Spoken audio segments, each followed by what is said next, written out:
मैं हूं आपका होस्ट और दोस्त सोनू जायसवाल और ये है रक्षा शिखर। और आज का हमारा विषय है आईएनएस विक्रांत। जैसा कि आप सभी जानते हैं कि एक एयरक्राफ्ट कैरियर एक बहुत बड़ी वॉर मशीन होती है और इसके स्पीड कम और साइज में बड़े होने के कारण ये दुश्मन के लिए एक आसान निशाना हो जाते हैं।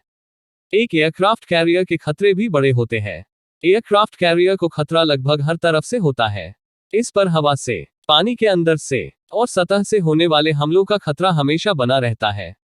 इन पर हवा से हमला फाइटर जेट से, एंटीशिप मिसाइल के जरिए, एयर लॉन्च क्रूज मिसाइल से, एयर लॉन्च बैलिस्टिक मिसाइल से हमले किए जा सकते हैं। और पानी के अंदर हमले सबमरीन से, टॉर्पीडो से, हार्पून से, सी माइन से किए जा सकते हैं। और जमीन से हमला बैलिस्टिक मिसाइल से, क्रूज मिसाइल से, सरफेस लॉन्च हार्पून से और लॉन्ग रेंज एंटीशिप मिसाइल से किए जा सकते हैं। इतने खतरे होने के बाद भी इनकी उपयोगिता क्या है, ये सवाल हमेशा ही पूछा जाता है। तो जब दक्षिणी चीन सागर में चीन दादागिरी पर उतरा हो और पाकिस्तान अपनी नेवल पावर को लगातार बढ़ाता जा रहा हो, तब हमें अपनी डिटेरेंस दिखानी पड़ेगी और पावर प्रोजेक्शन करना होगा। तब इसके लिए एक ही नाम सामने आता है और वह है एयरक्राफ्ट कैरियर। आज के समय में आप दुश्मन देश की नीयत का अंदाजा नहीं लगा सकते हैं कि वो कब आपसे युद्ध शुरू कर दे और कब आपके लिए एक बैटल जोन खोल दे। और ये बैटल जोन कब, कहां और कैसा होगा, इसका भी अंदाजा नहीं लगाया जा सकता है। लेकिन एक एयरक्राफ्ट कैरियर की ताकत से आप दुश्मन के बैटल जोन को दुश्मन देश के एरिया में शिफ्ट कर सकते हैं।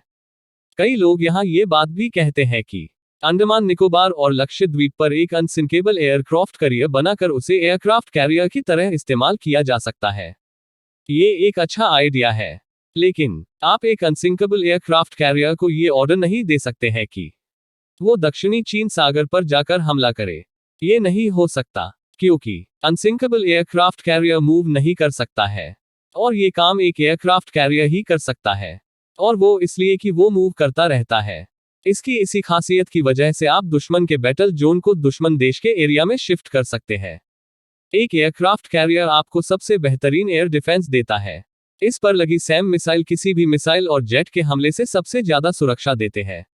और इस पर लगे लॉन्ग रेंज के राडार बेहद लंबी दूरी से किसी भी एयर अटैक को पहले से भांपकर उसके विरुद्ध कारगर हमला करके उसे विफल कर देते हैं, जिससे इसकी 1000 किलोमीटर की रेंज में दुश्मन आने की हिम्मत भी नहीं कर सकता है। अब बात आईएनएस विक्रांत की, तो अब इसकी स्थिति क्या है? आज बहुत कम देश ही है जो अपने दम पर एक एयरक्राफ्ट कैरियर बना सकते हैं और भारत उनमें से एक है। अभी 4 साल पहले तक पूरे एशिया में भारत ही एकमात्र ऐसा देश था जो एयरक्राफ्ट कैरियर ऑपरेट कर रहा था। लेकिन आज 4 साल बाद चीन ने अपना एयरक्राफ्ट कैरियर बना लिया है और जापान भी अब इज्मू क्लास के फ्लैप टॉप कैरियर को ऑपरेट कर रहा है। आईएनएस विक्रांत एक स्टोबार टाइप का एयरक्राफ्ट कैरियर है। स्टोबार मतलब short take off but arrested recovery वाला कैरियर है। इसके आगे एक 40 डिग्री का रैंप बना होता है, जिससे एयरक्राफ्ट टेक ऑफ करते हैं और लैंडिंग के टाइम में 3 तार बिछे होते हैं और जेट में एक हुक लगा होता है जो इन तारों में अटक कर जेट को रोकने का काम करता है। आईएनएस विक्रांत के वजन और साइज की बात की जाए तो ये एक 262.13 मीटर लंबा, 60.96 मीटर चौड़ा और 44,000 टन वजन का एक विशाल युद्धपोत है, जिस पर एक 726 मिग-29 के लड़ाकू विमान, HAL नेवल तेजस, 10 कमोव KA-31 हेलीकॉप्टर, वेस्टलैंड सी किंग हेलीकॉप्टर और ALH ध्रुव हेलीकॉप्टर तैनात किया जा सकता है। आज भले ही हमें 70 साल लगे इस काम को करने में, लेकिन आज हमने इसे अपने दम पर बना लिया है। आईएनएस विक्रांत ने आत्मनिर्भर भारत के विजन को पूर्ण किया है। आईएनएस विक्रांत की कील लेइंग सेरेमनी 2009 में की गई थी और आज 11 साल बाद हमने इसे पूरा तैयार कर दिया है। इसमें समय जरूर लगा, लेकिन एक इतने बड़े शिप को बना लेना भी आसान काम नहीं है। तो अब आईएनएस विक्रांत लगभग बनकर तैयार हो चुका है और अब इसके बेसिन ट्रायल कंप्लीट हो चुके हैं और इसके सी ट्रायल को 2021 की पहली तिमाही में कंप्लीट कर लिया गया है। और इसके सी ट्रायल को कंप्लीट कर लेने के बाद इसका इंडक्शन इंडियन नेवी में साल 2022 की छमाही में कर लिया जाएगा।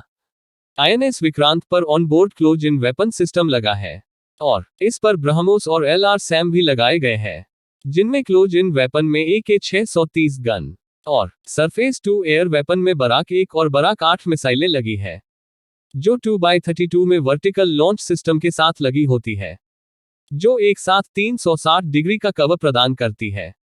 इसमें जनरल इलेक्ट्रिक का LM2500 ट्विन शॉफ्ट का एक गैस टरबाइन इंजन लगा है, जो 80 मेगावाट या 1,10,000 हॉर्स पावर के बराबर की ताकत को जनरेट करता है, जिससे इसको 28 किलो नॉटिकल की स्पीड और 8,600 नॉटिकल माइल की रेंज मिलती है। INS विक्रांत में 4 प्रोपेलर और 2 रडर लगे हुए हैं, जो इसे तेजी से मनूवर करने की क्षमता देते हैं। इस कारण INS विक्रांत में अब तक बने सभी बड़े शिप की तुलना में बहुत तेजी से और बहुत कम रेडियस में टर्न लेने की काबिलियत है। ये काबिलियत बहुत बड़ा टैक्टिकल एडवांटेज देते हैं। दूसरी काबिलियत इसके सेंसर और राडार है।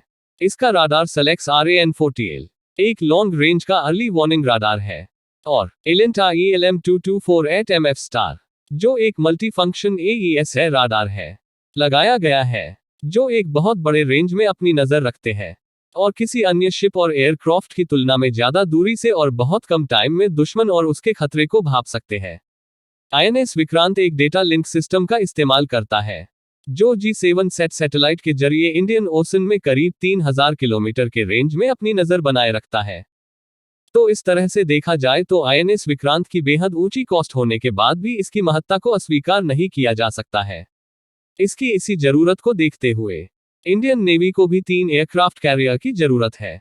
ऐसा इसलिए भी कि जब 2 एयरक्राफ्ट कैरियर तैनात पोजीशन में हो और एक रिफिट और सर्विस मेंटेनेंस में हो, तब भी हमारे नेवल ऑपरेशन आसानी से होते रहे।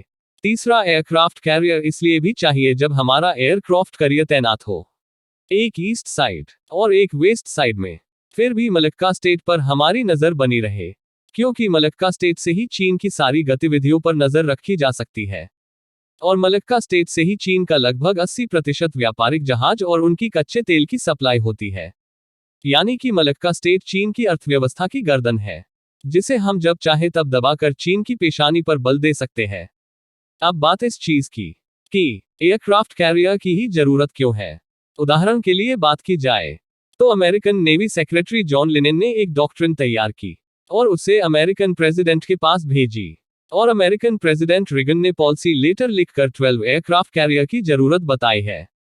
इसी तरह अब अगर हम यहां अमेरिकन नेवी की बात करें तो अमेरिकन नेवी के पास अभी 10 एयरक्राफ्ट कैरियर ही है। एक एयरक्राफ्ट कैरियर आपके ऑरा या आभामंडल को बहुत बढ़ा देता है, जो इसकी महत्ता और जरूरत को दर्शाते हैं। एयरक्राफ्ट कैरियर एक ऐसा प्लेटफॉर्म है जो समुद्र में देश के गर्व, आत्मविश्वास, सम्मान, सुरक्षा कवच, आपके बाजुओं की ताकत को रिप्रेजेंट करता है। तो इस तरह से देखा जाए तो हमारी सामरिक, रणनीतिक, राजनीतिक और विदेश नीति पर भी एक एयरक्राफ्ट कैरियर अपनी छाप और उपस्थिति रखता है। ये काम और कोई प्लेटफॉर्म नहीं कर सकता है। तो अगर आप सबको मेरी वीडियो पसंद आई हो तो चैनल को सब्सक्राइब करें, इसे लाइक करें, शेयर करें और कमेंट बॉक्स में अपने अपने सुझाव को लिख सकते हैं। तो मिलता हूं मैं आपसे अपनी अगली वीडियो में, तब तक के लिए धन्यवाद। वंदे मातरम।